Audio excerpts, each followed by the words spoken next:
Hello दोस्तों, आज हम लोग बात करने वाले हैं मॉडर्न फिजिक्स के बिल्कुल फाउंडेशनल कॉन्सेप्ट के बारे में, और वो है आपका चार्ज। एक चार्ज होता क्या है, किसी बॉडी पे चार्ज अपीयर कब होता है, और जब दो चार्ज बॉडीज आपस में मिलते हैं तो कैसे इंटरेक्ट करते हैं। चलिए, अगर चार्ज को मैं सिंगल लाइन में कहूँ तो ये कहा जा सकता है कि it's the heartbeat of modern physics. But इसके डेफिनेशन की बात की जाए तो जिसका फेमस डेफिनेशन है वो ऐसा ही है कि चार्ज जो है किसी बॉडी का, किसी मैटर का वो प्रॉपर्टी होता है जिसके कारण बॉडी जो है इलेक्ट्रोमैग्नेटिक फील्ड में एक फोर्स एक्सपीरियंस करती है। मतलब अगर किसी बॉडी को हम इलेक्ट्रिक फील्ड में रखे या मैग्नेटिक फील्ड में रखे और वो बॉडी अगर कोई फोर्स एक्सपीरियंस कर रही है, मतलब कि वो एक चार्ज बॉडी है। अच्छा, एक बॉडी पे चार्ज आता कैसे है? क्या वो कहीं से ट्रांसफर होता है, या वो क्रिएट होता है, या कोई और डीपर प्रोसेस है? आइए समझते हैं इसको हम लोग थोड़े डिटेल में, और बिल्कुल फंडामेंटल लेवल पे चलेंगे हम एक बॉडी पे चार्जेस कैसे आते हैं। हम लेते हैं एग्जांपल सोडियम का। हमें पता है कि दुनिया की हर एक चीज जो है आपके वो एटम से ही बने हैं, और हर एक एटम के अंदर आपको प्रोटॉन्स और न्यूट्रॉन्स होते हैं। हमने एग्जांपल लिया है दो एटम्स का, सोडियम और क्लोरीन का। अब सोडियम के अंदर आपके 11 प्रोटॉन होते हैं और 11 इलेक्ट्रॉन होते हैं, यानी कि प्लस में 11 चार्ज और माइनस में 11 चार्ज। आप याद रखेंगे कि प्रोटॉन और इलेक्ट्रॉन्स ही हैं जो फंडामेंटल चार्ज कैरियर्स हैं, यानी कि ये जो सबसे छोटे पार्टिकल्स हैं जो सारे जगहों पे चार्जेस के लिए रिस्पॉन्सिबल होते हैं, वो यही दो होते हैं। उसमें मेन आपका इलेक्ट्रॉन होता है। आइए समझते हैं कैसे। अब प्लस में 11 चार्ज और माइनस में 11 चार्ज जब सम अप करेंगे तो ये कितना आ जाएगा? 0। सेम कहानी क्लोरीन के साथ भी है। 17 इलेक्ट्रॉन है और 17 प्रोटॉन है, यानी कि माइनस में 17 चार्ज और प्लस में 17 चार्ज। इनको भी सम अप करेंगे तो ये भी आएंगे आपके 0। मतलब कि ये दोनों बॉडी जो है वो न्यूट्रल बॉडीज हैं। इसलिए एटम्स जो होते हैं वो बाय बर्थ, बाय डिफॉल्ट या बाय नेचर न्यूट्रल होते हैं। लेकिन फिर ऐसा क्या होता है कि एटम चार्ज हो जाते हैं और चार्ज एटम को फिर आयंस बुलाने लगते हैं? तो समझते हैं। यहां से एक इलेक्ट्रॉन सोडियम ने क्लोरीन को दे दिया। ऐसा ही होता है, सोडियम एक इलेक्ट्रॉन जो बाहर का इलेक्ट्रॉन है, आउटरमोस्ट इलेक्ट्रॉन, वो लूज करता है और ये जाके क्लोरीन में कहीं पे फिट हो जाता है। अब कहानी कैसे हो गई? अब कहानी ऐसे हो गई कि प्लस में 11 चार्ज बचे, क्योंकि जो प्रोटॉन है वो आपका न्यूक्लियस में है। न्यूक्लियस में भी कहना गलत है, न्यूक्लियस ही जो है आपका वो प्रोटॉन और न्यूट्रॉन से मिलकर बना होता है। वो कोई अलग से कोई बर्तन जैसा नहीं है कि उसके अंदर प्रोटॉन रखे हुए, नहीं। प्रोटॉन और न्यूट्रॉन आपस में बहुत टाइटली बाउंड होके एक, जैसा बहुत सारे टेनिस बॉल को लेंगे और वो टेनिस बॉल जब एक दूसरे चिपकाएंगे आप तो एक बहुत ही उबड़ खाबड़ सा सरफेस बनेगा, जिसे राउंड जैसा। न्यूक्लियस का शेप भी कुछ वैसे ही होता है, जिसमें प्रोटॉन्स और न्यूट्रॉन्स बहुत ही टाइटली बाउंडेड होते हैं। ठीक है, चलिए, तो यहाँ पे प्रोटॉन्स कहीं भी नहीं जाते हैं, इलेक्ट्रॉन्स ही थोड़े से एक छोटे बच्चे की तरह होता है जो बहुत ही ज्यादा चंचल होता है, तो उसकी उछल कूद करने की आदत होती है। तो यहाँ से एक इलेक्ट्रॉन निकल के कहाँ चला गया? सोडियम में। सोडियम से निकल चला गया आपका क्लोरीन में। अब क्या होगा कि अभी 11 प्लस में, यानी प्रोटॉन तो अभी भी 11 है, लेकिन इलेक्ट्रॉन अब कितने रह गए? 10। अब जब इसको सम अप करेंगे तो एक प्लस चार्ज अपीयर होगा बिकॉज ऑफ 1 एक्स्ट्रा प्रोटॉन। तो यहाँ पे प्रोटॉन की संख्या नहीं बढ़ी है और नहीं घटी है। हुआ क्या है यहाँ पे इलेक्ट्रॉन एक चला गया तो प्रोटॉन डोमिनेट कर गया।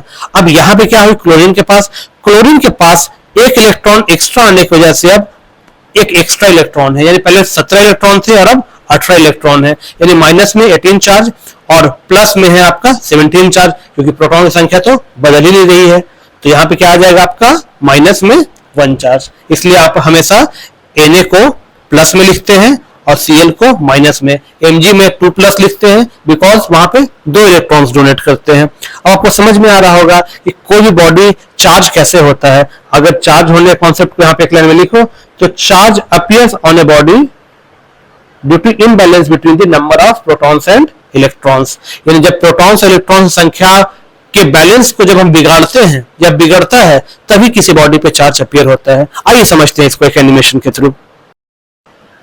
चलिए, तो यहाँ पे दिखाया गया है एक स्वेटर को, एक बलून को और एक वॉल को, और जहाँ पे आपको इक्वल अमाउंट ऑफ पॉजिटिव और नेगेटिव चार्जेस दिखाए हुए हैं। तो इसका रीजन आपको अभी जस्ट हमने एक्सप्लेन किया कि ऐसा क्यों होता है।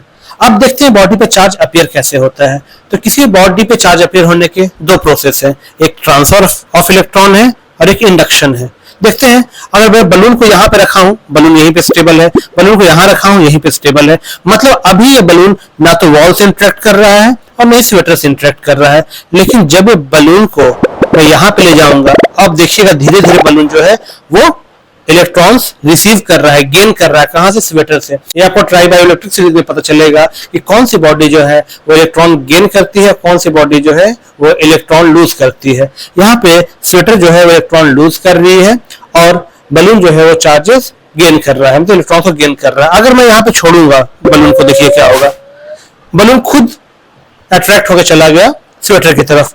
अब यही पे कूलम्ब्स लॉ का रोल आता है कि जब भी दो चार्ज बॉडी आपस में मिलेंगे तो क्या होगा।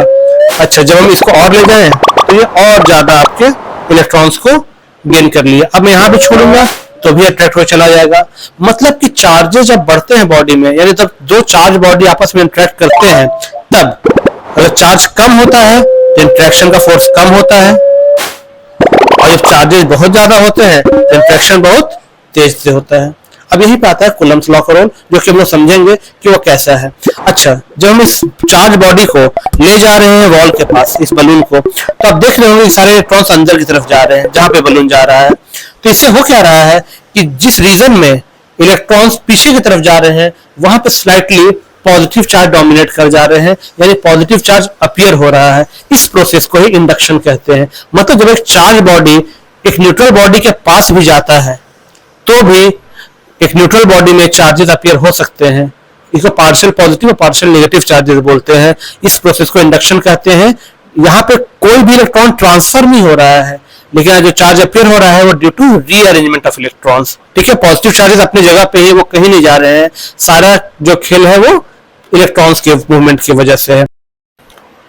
अब आपको एक चीज और यहाँ पे जाननी है।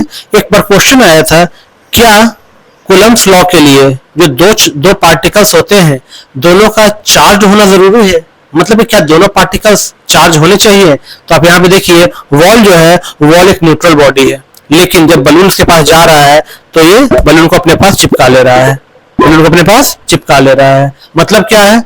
नहीं, अगर दो बॉडी इंटरेक्ट कर रहे हैं और उनमें से एक बॉडी भी अगर चार्ज है तो उनके बीच में कूलम्ब्स फोर्स ऑफ अट्रैक्शन लगेगा, मतलब इलेक्ट्रोस्टैटिक फोर्स लगेगा, जो कि सामने एग्जांपल में आप देख पा रहे हैं।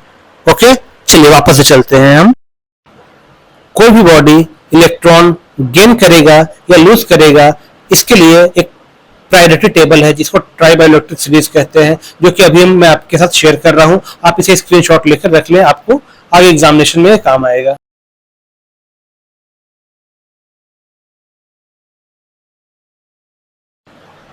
अब हम लोग जानेंगे कि कूलम्ब्स लॉ क्या कहता है।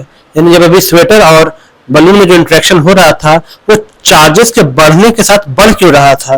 तो यहाँ पे हमने दो चार्ज पार्टिकल बनाए हैं आपके, Q1 और Q2, दोनों को हमने पॉजिटिव रखा है यहाँ पे। इस कारण से यहाँ जो फोर्स है वो रिपल्शन का फोर्स है। लाइक चार्जेस एक दूसरे को रिपेल करेंगे और अनलाइक चार्जेस एक दूसरे को अट्रैक्ट करेंगे। हमने यहाँ पे लाइक चार्जेस लिया है, जिसके कारण दोनों फोर्स जो है आपको अपोजिट डायरेक्शन में दिखाए गए हैं, लेकिन by the Newton third law ये दोनों बराबर होंगे और दोनों को हमने F मान लिया। अब कूलम्ब्स ने क्या कहा? कूलम्ब्स लॉ के अकॉर्डिंग ये जो फोर्स होते हैं वो Q1 और Q2 के प्रोडक्ट के डायरेक्टली प्रोपोर्शनल होते हैं। मतलब कि जितने ज्यादा चार्जेस होंगे उतना ज्यादा उनका प्रोडक्ट होगा, और जितना ज्यादा प्रोडक्ट होगा उतना ज्यादा फोर्स आएगा। और जितना ज्यादा डिस्टेंस बढ़ाते जाएंगे, एग्जांपल के लिए आप एक चीज इमेजिन कर सकते हैं कि जब आप मैग्नेट के पास में और किसी लोहे की चीज को रखते हैं और थोड़ा सा जब दूर रखते हैं, तो आपने नोटिस किया होगा कि जब वो मैग्नेट के पास में है तो तेजी से जाकर चिपक जाता है, लेकिन जब वो दूर में होता है तो फोर्स उतना ज्यादा इफेक्टिव नहीं रह जाता है। मतलब कि जैसे जैसे हम दूरी को बढ़ाते जाएंगे वैसे वैसे आपका जो फोर्स होता है वो कमजोर होते जाता है, इसलिए ये आर स्क्वायर के इनवर्सली प्रोपोर्शनल होता है। अब जो हम दोनों को कंबाइन करते हैं तो हम देखते हैं कि F Q1 Q2 अपन आर स्क्वायर इसके डायरेक्टली प्रोपोर्शनल है। जब भी प्रोपोर्शनलिटी का साइन हटता है तो एक कांस्टेंट इंट्रोड्यूस होता है, और वो कांस्टेंट एक एक्सपेरिमेंट के द्वारा निकाला जाता है। हम बहुत सारे मल्टीपल टाइम्स वो कोई भी एक्सपेरिमेंट को करते हैं और उसके टेबल को नोट डाउन करते हैं। मान लीजिए A और B है, अब ये देखते हैं कि A और B में क्या रिलेशन है, और इसी तरीका से हम एक कांस्टेंट तक पहुंच पाते हैं। और यहाँ पे जो कांस्टेंट है हमारा K है। K की जो वैल्यू होती है वो 1/4 पाई एप्सिलॉन नॉट होती है, और न्यूमेरिकली ये 9 × 10⁹ कूलम स्क्वायर न्यूटन पर मीटर स्क्वायर के बराबर होता है। अब यहाँ पे जो आपको एक नया टर्म देखने को मिलेगा वो है एप्सिलॉन नॉट, यानी कि परमिटिविटी ऑफ फ्री स्पेस। इसे हम परमिटिविटी ऑफ फ्री स्पेस कहते हैं। अब परमिटिविटी क्या होता है, बहुत ही डिटेल वीडियो आपको यहाँ पे देखने को मिलेगा। हालांकि शॉर्ट से 3 मिनट का ही वीडियो है, लेकिन 30 मिनट के कंसेप्ट को हमने इस 3 मिनट की वीडियो में कवर किया है। अगर मैं सिर्फ डेफिनेशन पे जाऊं तो परमिटिविटी हमें ये बताती है कि किसी भी मीडियम में इलेक्ट्रिक फील्ड कितना परमिटेड है, यानी कि परमिटिविटी जितना ज्यादा होगा इलेक्ट्रिक फील्ड उतना कम परमिटेड होगा, उतना ज्यादा इलेक्ट्रिक फील्ड को अपोज करता है। इसलिए जो सबसे ज्यादा परमिटिविटी होती है वो वैक्यूम की होती है, और उसकी वैल्यू आपके सामने लिखी है यहाँ पे। एफ और एम आपको फराड और मीटर को दिखा रहे हैं। तो चलिए फटाफट से हम रिकॉल करते हैं कि आज हमने क्या क्या जाना।